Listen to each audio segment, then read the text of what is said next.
Awesome. So question 2 is from Lalio on Insta as well. So how much and how should I charge for mentoring bands? Which is an interesting one. Very good question. And the reason why I like this question is because I mentor bands every single day. How much do I charge? Nothing. Yeah. Absolutely nothing. And we are living in a time now where YouTube is available and bands are learning faster than they've ever learned before. You know, if you wanted to learn how the music industry worked, you'd have to go to music college. Yeah. Because that was the only place. And for me, when I was a kid, I didn't really understand. So I went and I found people and they told me how it worked and they gave me strategies. There was no YouTube. It was pre-internet, and that's how old I am. And so at that point I was like, well, I need to go to these places. Not anymore. You don't need to go to music college. You know, you can go on YouTube and you can find all of that stuff, which would have taken me a year or 2 years to really get to grips with. You can learn that in a day for free. Yeah. And then there's people like me saying, no, I'll help you. Yeah. So, but I don't want to put you off. I don't want to say don't mentor bands because I don't know your background. If you have got a background of being in bands, of going through a system of being able to help bands, I started somewhere. I absolutely think you should mentor bands. But the two things is you have to be able to back up what you can do. So, for example, I absolutely have every faith in my ability that if you give me a band, I can make them sound better. Yeah. I can make them have a bigger following very, very quickly. I can definitely get to the point, if they will listen to me, they will listen, that's a big if, but if they will listen to me, I could manage a band to a level where they could get a record deal or put out their own record and sell a bunch of records. But they would have to listen to me. Yeah. So therefore, I have total faith. And the reason why I can do that is because I've done it a bunch of times. Yeah. So if you haven't done it a bunch of times, the first thing you need to do is prove. Yeah. You have to prove it, you have to get out and you have to do it. You have to work with a band like you and say, right, do you know what? You know, whether you've got a manager, whether you don't have a manager, let me help, let me get on board. And you start somewhere. And I was with Mark Clayton this week from Pitch Shifter. And one thing he did when he was younger, Mark's done so many jobs in the music industry, including tour management. But when he started on merch.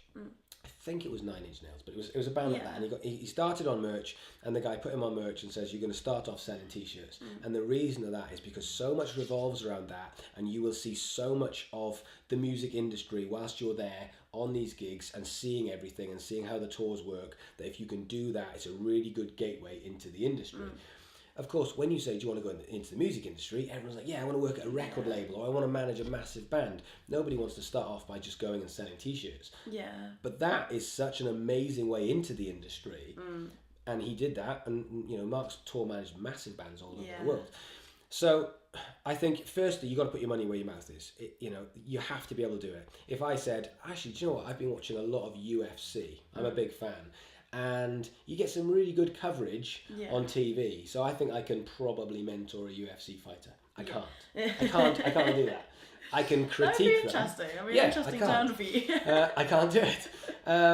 But give me 10 years. Yeah. If I really go for it, then maybe I could. Yeah. So I would say that's the first thing. Now, when it comes to how much you charge for mentoring, you have to remember one thing. And this is beyond mentoring bands. This is the same if you want to be a manager, if you want to be in PR and do PR for bands, if you want to be a promoter and you're just starting out. One thing you have to remember, videographer, photographer, same thing. Bands have no money. Yeah. They have none. You know this because if you're watching this, you're probably either are or have been a musician and you're thinking to yourself, I'm skint. My band is skint. I am skint. How am I going to make this happen? The biggest question I get, you know, or the biggest thing with all of the questions I get is tagged on the end is always without any money. Yeah. How do I without any money? And I'm like, oh God.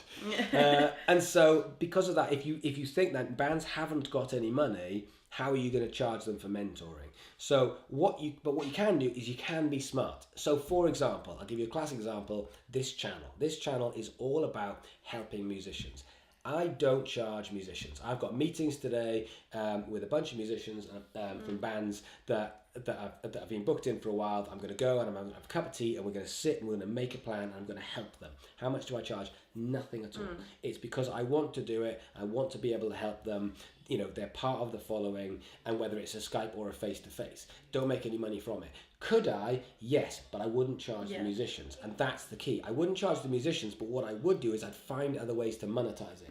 And this goes back to exactly the same thing, which is bands are absolutely desperate to monetize their music. Buy my music. And I'm like, it's the wrong thing to monetize. Make the audience with the music and monetize anything else. You know, once you've got the audience, you can monetize any types of merch. Once they're obsessed with you, it's not the money, it's not the music, that's not the money aspect. But because of history and because of tradition, musicians are just desperate.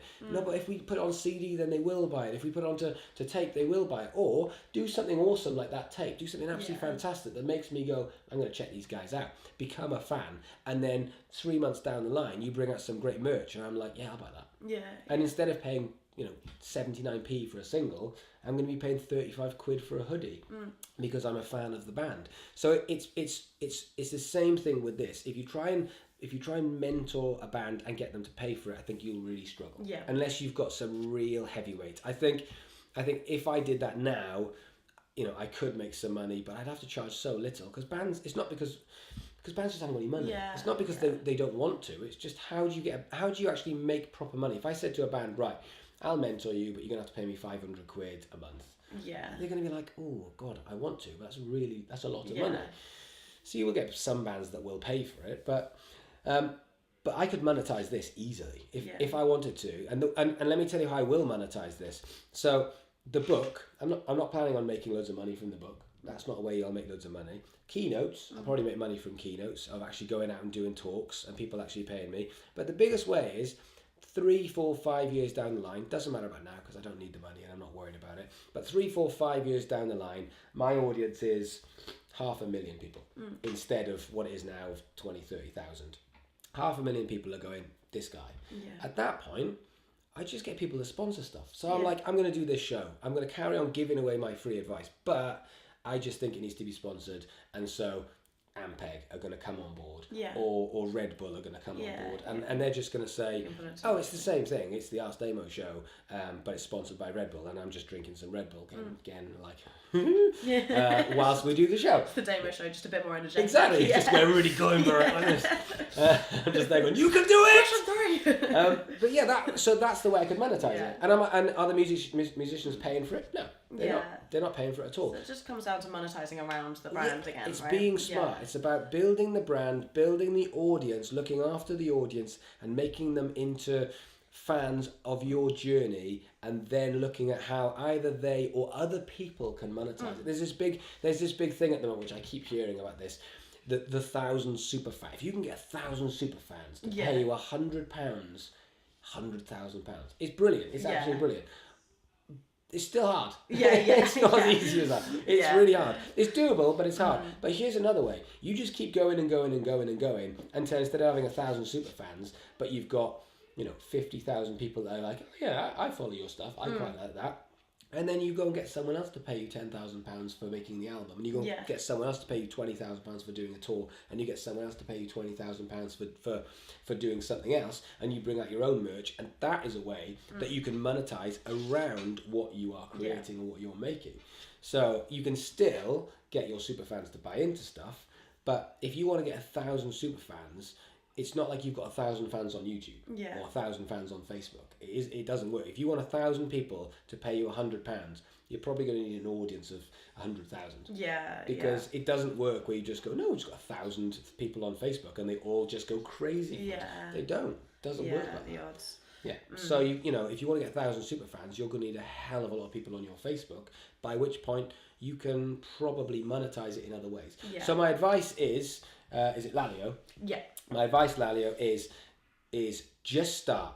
Don't worry about the money. If you can get a band so they're in a position where they're actually touring, and you can show someone something and say, I did this, I did that, and you've got that track history, the next band will be interested.